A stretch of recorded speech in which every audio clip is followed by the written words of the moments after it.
Are you recording? Record!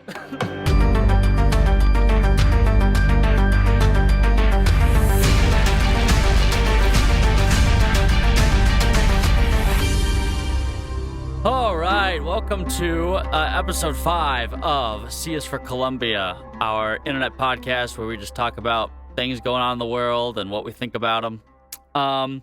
Recently, we just had our first actual episode publication, titled episode 4, and that's because the first 3 episodes are recorded and will be maybe released in the future. Who knows? But anyway, we are now on episode 5. So, Sam, what do you got? Yeah, so, I was thinking last episode we spent a lot of time talking about Kanye as a presidential candidate, and there's another candidate that a lot of people aren't talking about, or at least not talking about seriously, but I wanted to bring this up. Howard Stern has indicated that he may run for president. It's unclear to me if he's going to run as a Democrat or as a third-party candidate. Now, Howard Stern does have some political background. He did run for governor of New York back in the 90s, I believe, as a libertarian. Now, he was leading in the polls at one point of time, and it looked like there was a chance he could win, or at the very least play a spoiler candidate role. He ended up dropping out, partly because he didn't want to release his financial records, although there's a lot of speculation that he did not want to run for governor in the first place, and the whole thing was just a gag on his show. So that kind of leads to the question, is Howard Stern really considering running for president? Is this just a publicity stunt? I mean, we all thought Trump's run in 2016 was a publicity stunt, and we knew how that went. So, I mean, Howard Stern would be a really interesting candidate, in my opinion. I think he would appeal to a lot of liberals. I think he would appeal to his very large fan base. I guess, my first thing I'd say about Howard Stern is I always say third-party candidates, especially in a presidential election, cannot win. Generally speaking, every president since the Civil War has been a Republican or Democrat, so your odds are pretty good running as one of those two. He definitely does not want to run as a Republican. I think part of what's motivating him to run is his relationship with Donald Trump. He feels like he kind of built up Donald Trump's ego personality that we all know and are used to today, and he feels that he is in a position where he could really run against Donald Trump and be the person to kind of finally get Trump out of politics. There's a couple ways we could go about this. I mean, one, it's unclear if Trump will even be the nominee anyway. But I also think there's the speculation, if Howard Stern was to run as a Democrat, I guess what I would say is, how seriously would he be taken? How would the establishment respond to Donald Trump? Would any of the progressive base, maybe the more Bernie Sanders style base, potentially be interested in him running? I don't know. At this point, there's a lot of speculation here, but I just feel like this is something that a lot of organizations aren't really covering, and they don't really view it as a serious story. I see some potential. I'm not necessarily saying I think Howard Stern is going to win, but it would be really interesting to see what kind of role he would play in a presidential election. If he runs independent, yeah, of course he's not going to win, and I think he would understand that. I think that even the major minor third parties, like the Libertarians, Green Party, those more major parties. Birthday party. That one's too minor. I'm talking about ones that actually do get nominal percentages of votes in presidential elections. They are running campaigns knowing that if they're ever going to win, it's going to be a very uphill climb. Sure. But they are more running these campaigns in order to do feelers and try to, in a lot of cases, they're influencing one of the two major parties or trying to push influence onto one of the two major parties. A lot of the times, those presidential candidates are like that. I'm trying to treat Howard Stern here as a larger third-party candidate that maybe he would run. Like, if he runs independent, what do you think? Would he run libertarian? Or I don't think at this point he'd run Libertarian. He did in the past when he ran for governor. But I mean, Howard Stern's politics, he's a very big fan of Hillary Clinton. He actually had Hillary Clinton on his show a few years ago when he called Hillary Clinton his hero. And I mean, the Libertarian Party is very orthodox in what they believe, and I don't think Howard Stern's orthodox in anything he believes. What I wonder is if he ran as an independent, would he take more votes away from the Democrats or the Republicans? Probably Democrats, I would assume. It's a good question. You're right. His pull would probably be more taken away from Democrats. It's hard to say if he would actually be a candidate. Yeah, it is hard to say if he would produce any form of noticeable spoiler effect. It's not like saying if Donald Trump runs it as independent. That's going to almost certainly play a spoiler effect on the Republican Party, I think. With Howard Stern, it's hard to say if, regardless of party, if his run would play a nominal role in producing a spoiler effect on either party. He's got a New York vibe to him. It's hard to, of course, with these celebrities, all you have is their public persona. Like, what are his policies? What would his policies be? I don't know if anyone can say. It's hard to say because his positions have given his changed public a bit persona, given the like years. How I think about Howard Stern, I would say he would pull more from Democrats. But that's very much just based on his current public persona. Not really. And then maybe some people who don't vote that often. I mean, there's a lot of people who watch Howard. People that wouldn't vote anyway, like just as fans, basically. If it's just as stands, yeah. I wonder if High Pitch Eric would vote for him. What role does the Whack Pack play in this, I wonder? Like, is Wendy the slow adult going to get a cabinet position? Is High Pitch Eric going to be, like, Secretary of Treasury? Well, if it's anything like a Donald Trump run, Donald Trump certainly took a lot of his staff and family in to the White House. So, yeah, I would say that maybe he would. I do know he did say, and he said he wants Bradley Cooper to be his vice president, and Bradley Cooper has at least said that he would do it, although it's unclear if this was kind of as a joke, like, oh yeah, sure, I'd be. At that stage, you're still, if you're gonna copy the Donald Trump formula to your and give it your own flavor, you're still kind of naming all sorts of kooky things. I remember early in the Donald Trump run, Oprah was being talked about as Donald Trump's VP. And then eventually as a presidential candidate for 2020, and she said no. Yeah. That would have been interesting. I don't think Oprah would have won, but, I didn't think a lot of what Donald Trump did would happen either. So at this point, it's just who knows, Right. It's anyone's game, but if he's going to run, he's probably going to, in my opinion, not produce a practical spoiler effect on either party. What I would say is this. Donald Trump at least had a lot of business connections and political connections. Howard Stern doesn't really have any connections outside of just celebrities. Does he not? Basically, people who aren't... I mean, does he not have much leverage within the radio broadcast industry? I mean, he does. I don't know how qualified those people would be for cabinet positions. Well, I don't know if that matters. Well, it probably doesn't matter, but I'm just trying to cover all angles here. I mean, I've been a Howard Stern fan for a long time, and, I'd be happy to, at least hear him out, basically. I mean, I don't really have this strong preference for my candidate at this point. So, I mean, I'm open to Howard Stern. If he impresses me, if he runs a good campaign, sure. Sure. We'll see what happens. Maybe don't quote me on any of that, but I'll give it a chance. So I think that covers Howard Stern.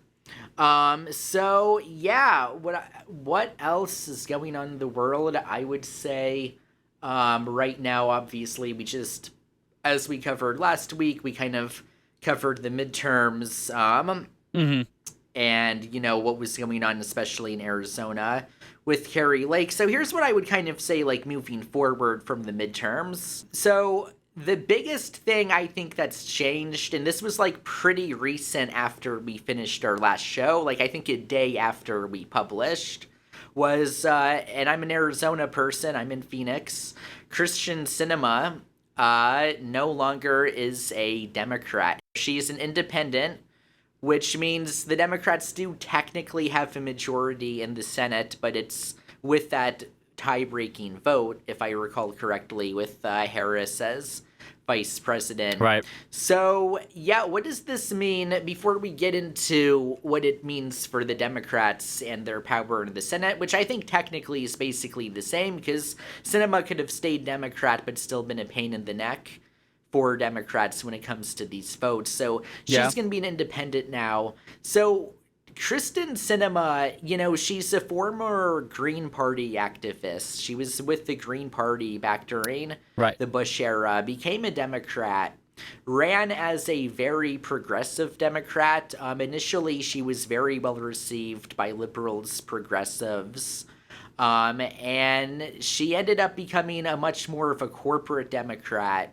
She tries to kind of brand herself as this moderate centrist, but I think Christian Sinema was going for, she wanted to be like the Democrats' John McCain, as in kind of this maverick candidate that sort of votes with the other party at times, and it doesn't always follow what the leadership of their political party. Here's what I would say, though. Christian Sinema isn't really a proper moderate. She's somebody who's taken what has been seen as moderate stances because of money she's getting from lobbyists and potentially a corporate job that she'll get once her political career is over, which could be pretty soon in a couple of years.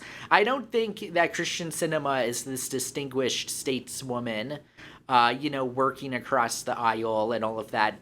If she runs as an independent, the Democrats are in an interesting situation because if they run a candidate from the Democratic Party rather than endorsing her, there's a chance that could split the vote and make it pretty easy for a Republican to take the Senate in that election. She's up for re-election in 2024. Now, Arizona's an important state for Democrats. There's kind of this tug of war between them and the Republicans to gain power. That's an interesting take. That state, absolutely.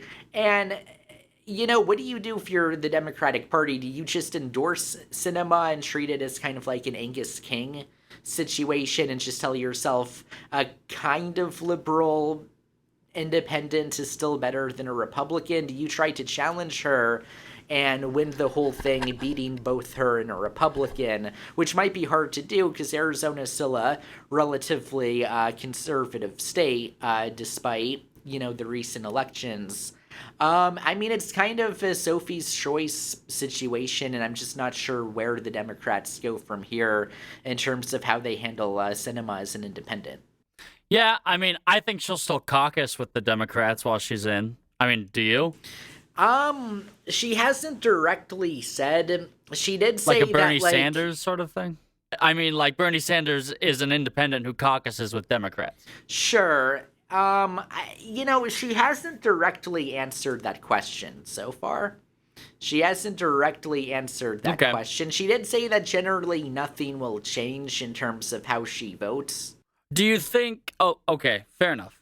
Because I was going to ask, do you think at times or could she caucus more with Republicans? Well, the thing is, Republicans in Arizona don't really want her. She has an appeal to, maybe the corporate elite, but the Donald Trump people don't really want Christian Sinema either. She doesn't really appeal to anybody except lobbyists, basically. Lobbyists love her because they can just give her money. Lobbyists love her. She'll just do whatever you want. I kind of wonder if maybe Christian Sinema maybe she doesn't run for re-election, or maybe she does, but she doesn't really think she has a chance of winning, and maybe that's okay, because what tends to happen in these situations is that she'll end up having some sort of corporate job that pays six figures, which granted being a senator technically pays six figures, but this would be more like maybe $450,000 a year type of. Right. And maybe she's just cashing out.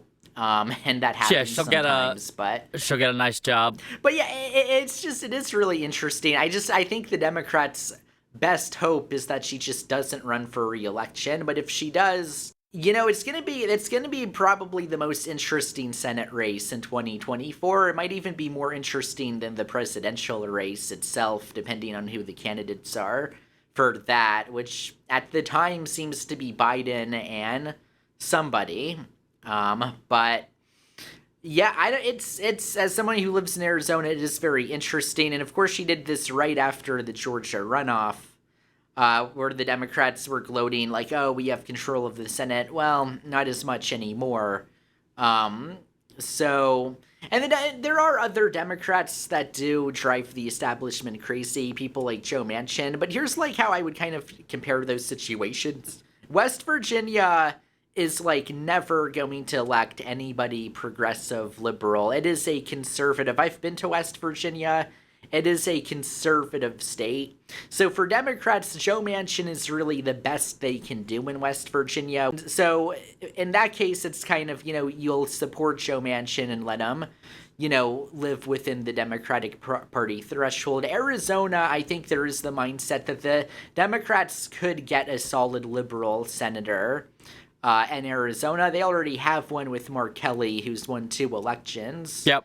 So far. So I think with Arizona, they do have the mindset of, no, like a real liberal could probably win in that state. So it's really hard at this point to comment. But we will have to kind of, look into that and, see how that plays out. An interesting story that we will probably be following in general. I saw recently Trump on his Truth Social or Twitter, his version of Twitter, he supposedly he was getting some heat for calling for the quote suspension of the Constitution, and it was one of his things where he said something rather on the edge of how you could interpret it, and he got a lot of flack for it. Anyway, I believe then Mitch McConnell came on and commented on it. And he just looked like he had seen a ghost. That man always looks like he just saw a ghost, or he is just like paralyzed by whatever has just happened. Anyone seeking the presidency who thinks that the Constitution could somehow be suspended or not followed, it seems to me would have a very hard time being sworn in as President of the United States. And he just looked like terrified about what he had just seen. Anyway. Well, I mean, it is funny how McConnell is still trying to hold all of this together, because McConnell, while he's conservative, is not completely insane, and he does want to, be able to fundraise for these candidates, and he does want to be able to try to take back control of the Senate and, the branches in general. Yeah, I mean, McConnell's relationship with Trump has never been a good one. And I mean, he's definitely on that bandwagon of people who are trying very hard to replace Trump with maybe a Ron DeSantis, which I think DeSantis at this point has been the only real opposition to Trump that seems like it has a serious chance of winning. I don't know if you'd include like Nikki Haley in that list. I don't know if you'd include Chris Christie in that list. Would you include Lindsey Graham? Oh, yeah, no, that's not going anywhere. Lindsey Graham, I think Trump has some blackmail on him because he was so against Trump. And then the story is Donald Trump and his buddies took Lindsey Graham golfing. Okay. And at the end of that golf trip, Lindsey Graham was pretty diehard Trump. Trump apparently knows something about Lindsey Graham that Lindsey Graham does not want everybody else to know, but he is, Donald Trump's buddy at this point, and he might be privately hoping DeSantis runs, but he's not going to challenge Trump in any way. You don't think he'll back away from Trump? I don't think he can for some reason. There's something going on. Gotcha. There. Oh, isn't that a bit conspiratorial? Isn't that a little bit I don't deep think so. state? I don't think so. You don't think so? I really do. Because you have to remember, Lindsey Graham was the primary candidate in 2016. That was a very crowded field for the Republicans. I remember it was called a deep bench, and like after this deep bench, you end up just getting Donald Trump. Yeah.